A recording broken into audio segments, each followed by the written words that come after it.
आप भी पूरी रात पढ़ते तो हैं बट सिर्फ एवरेज या फिर बेयरली पास होते हैं एग्जाम में? एंड व्हाट इफ अगर मैं आपसे बोलूं अच्छे नंबर लाने का मतलब ये नहीं है कि हम रट्टा मारें, या फिर कोई भी लास्ट मिनट ऑल नाइटर पुल करने की जरूरत नहीं है। स्ट्रेस में 3 बजे वो मैगी खाना हो या फिर पैनिक अटैक्स, आप इन सब से बच पाएंगे। इस वीडियो में आज हम बात करने वाले हैं कि कैसे हम एग्जैक्ट टेक्निक्स का यूज करके टॉप स्कोरर बन सकते हैं। So before we get started in today's video, subscribe the channel for more such inspiring content. क्योंकि आज हम लोग देखने वाले हैं कि कैसे हम रट्टा नहीं मारेंगे but still best scores attain कर पाएंगे। पहले जानते हैं कि रट्टा मारना एक्चुअली एक बुरी टेक्निक क्यों है। क्रैमिंग आपको ये इल्यूजन देता है कि आप प्रोडक्टिव हैं। आपको ऐसा लगता है कि आप 10 चैप्टर्स एक ही रात में पढ़ पा रहे हैं, इसका मतलब आप हीरो हैं। बट जब आप अगले दिन एग्जाम देने बैठते हैं तो आपका माइंड एरर 404 दिखाता है, मेमोरी नॉट फाउंड। साइंस कहता है कि रट्टा मारने से आप सिर्फ और सिर्फ शैलो लर्निंग का पार्ट है एंड शायद आप कोई चीज़ लंबे टाइम तक रिटेन भी नहीं कर पाएंगे। इसीलिए इसका एप्लीकेशन और रिटेंशन पावर दोनों ही जीरो होता है एंड इसीलिए toppers different study method use करते हैं। Now let's see how to plan like a topper. Planning हमारा फर्स्ट स्टेप होने वाला है। इसमें हमें सिर्फ वही नहीं बताना है कि हम क्या पढ़ेंगे, बट हमें प्लानिंग में ये भी इंक्लूड करना है कि हम कब और कैसे पढ़ेंगे। हम रिवर्स कैलेंडर मेथड का यूज करेंगे, विच इज आप अपनी एग्जाम डेट नोट करेंगे। अब उस डेट से पीछे आप अपने टॉपिक्स को ब्रेक डाउन करेंगे। याद रखिए कि अपने पास रिवीजन के लिए बफर डेज रखें। साथ ही में आई विल एडवाइस यू कि आप एक वीकली प्लान बनाएं, ना कि डेली प्लान, क्योंकि डेली प्लान जब हम फेल करते हैं तो हमारे को डीमोटिवेशन मिलता है, बट वीकली प्लान आपको फ्लेक्सिबिलिटी और कंसिस्टेंसी देता है। So write your goals for 7 days. Also आप एक और मेथड यूज कर सकते हैं, विच इज टाइम ब्लॉकिंग। क्योंकि हम लोग डेली प्लानर नहीं बना रहे हैं बट स्टिल हमारे को डेली अकाउंटेबिलिटी होल्ड करना बहुत ज़्यादा इंपॉर्टेंट होता है, तो आप ये मेथड वहाँ यूज़ कर सकते हैं। अपने दिन को चंक्स में डिवाइड करिए। पढ़ने का टाइम, रिविजन, ब्रेक्स, आपका खाना खाने का टाइम या फिर कोई फन या सोशल टाइम, इन सब के लिए एक अलॉटेड टाइम रखिए। ये एक्चुअली टाइम टेबल जितना स्ट्रिक्ट नहीं है बट आप रफ आवर्स में इसको डिवाइड करेंगे। जैसे आप सोच सकते हैं you will study your science subject for 2 hours. इस तरह से हम आवरली बेसिस पर अपने टाइम को ब्लॉक करेंगे। Now let's see some smart study techniques. अब क्योंकि रट्टा मारना हमारे इस डिक्शनरी से बाहर हो चुका है, सो अब बारी है कि हम एक्टिव रिकॉल और स्पेस रिपीटेशन टेक्निक का यूज करें। एक्टिव रिकॉल अपने आप को टेस्ट करना है। इस टेक्निक में हम अपने नोट्स या बुक्स को बार बार नहीं पढ़ रहे हैं बट एक्चुअली अपने आप को टेस्ट करते हैं।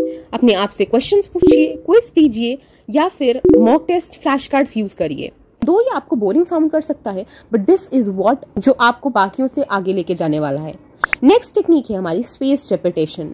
इसका मतलब है क्योंकि हम लोग चीजें भूलते हैं तो हमारी को कुछ इंटरवल्स में बार बार वो मटेरियल को रिवाइज करना चाहिए। जैसे कि अगर आज आपने कुछ पढ़ा है तो आज से तीसरे दिन पे, फिर 7वें दिन पे, फिर 15th एंड फिर 30th डे पे आप उसको याद करिए या फिर रिवाइज करिए दोबारा से।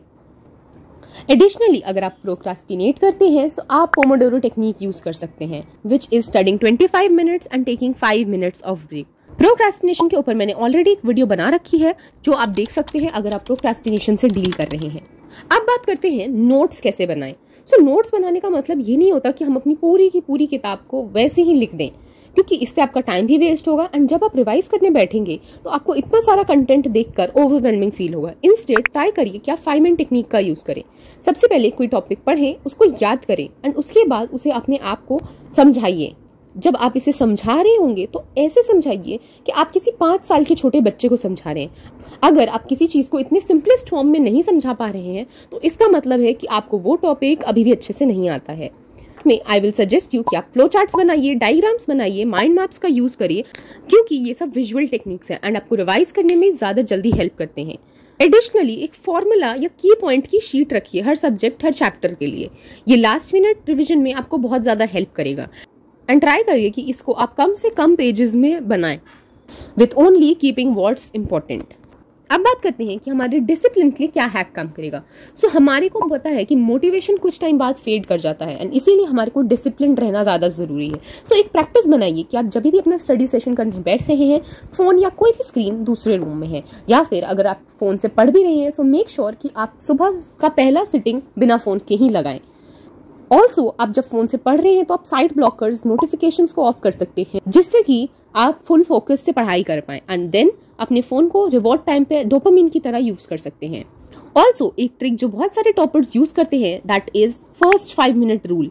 ये रूल कहता है कि सिर्फ 5 मिनट पढ़ने बैठो किसी प्रेशर के बिना, एंड ज्यादा टाइम जब आप पढ़ने बैठ जाते हो आप इसे कंटिन्यू करोगे बिकॉज आप उस फ्लो स्टेट में आ गए हो, क्योंकि स्टार्ट करना ही सबसे हार्डेस्ट पार्ट होता है।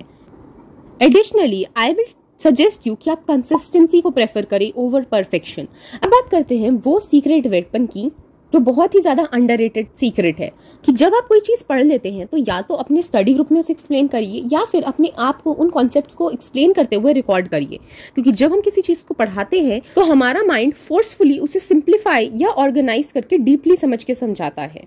Lastly, health is equals to grade. आपको अपना स्लीप पूरा प्रॉपर लेना है, हाइड्रेटेड रहिए, अपनी बॉडी को मूव करिए ताकि आपका माइंड और बॉडी दोनों ही अलाइंड रहे। So there you have it. अगर आप ही रट्टा मार मार के थक गए हैं तो स्टडी स्मार्टर नॉट हार्डर। अगर आपको ये वीडियो पसंद आई हो तो लाइक, शेयर एंड सब्सक्राइब करिए and drop a comment, which tip do you like the most.